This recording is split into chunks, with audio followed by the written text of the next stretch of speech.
Dober dan in Bog daj, v upanju, da je ta trenutek dober in da se zavedamo, da nam ga daje, podarja Bog. Vse lepo pozdravljam in vabim še k zadnjemu razmisleku v prvem tednu letošnjega adventa. Pred drugo adventno nedeljo, ko je letos tudi praznik brezmadežno spočetje Device Marije.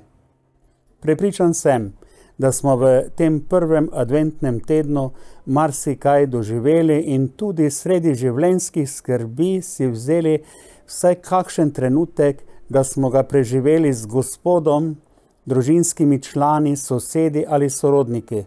Če živimo sami, ugotovil sem kaj novega, sem kaj poglobil, tako kot je poklical učence, apostole in jim dal oblast oznanjevanja, izganjanja nečistih duhov in ozdravljati, ter jih poslal k izgubljenim ovcam.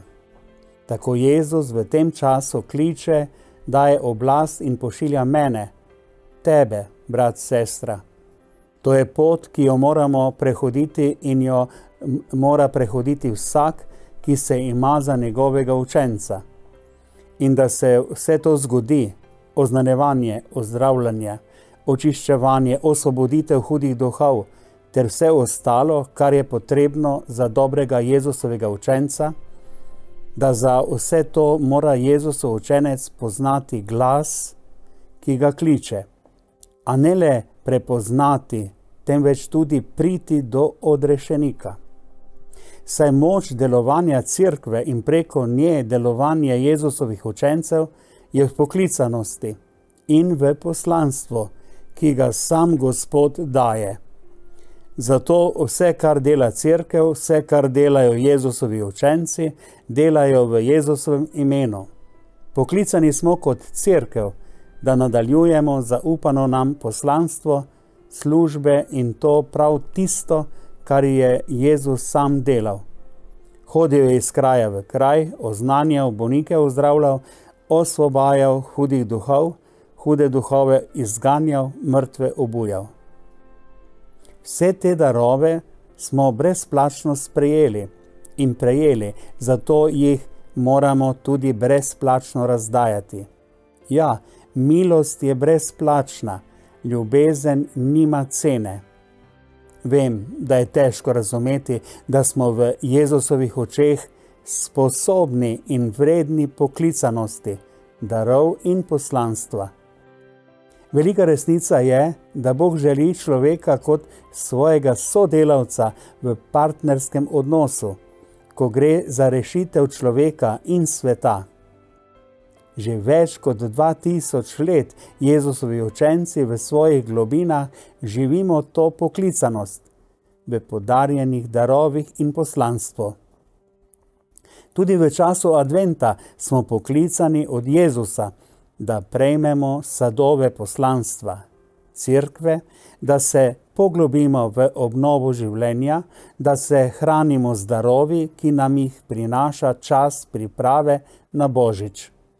Zato je to čas, ko se res nahranimo s prenovljenim življenjem, duhovnim življenjem, osvoboditvijo starih zamer, vrnitvijo v Božje okvirje, njegovo naročje, da se bom znal brezplačno razdajati tudi vsaki moji izgubljenosti.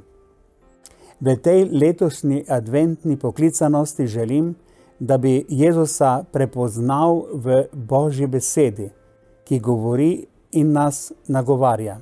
Želi nagovoriti v tem času.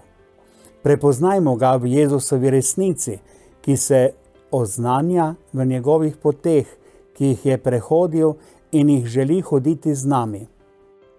V vseh lučkah letošnjega adventa ga želim prepoznati, ker mi razsvetljujejo poti, ter me pozdravljajo, da bi se ta svetloba prižgala tudi v naših dušah, v vsakdanjem življenju, ki ga živimo, bi ga rad še globlje prepoznal in k temu življenju spada tudi ljubezen, ki res ljubi.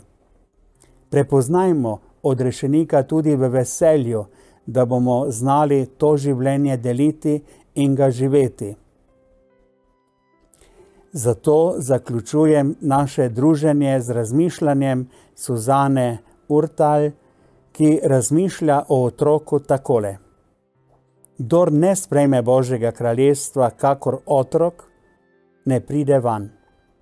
Nedolžen kakor otrok, smehljajoč se kakor otrok, ranljiv kakor otrok, potreben je ljubezni, brez prizanašanja, igriv kakor otrok.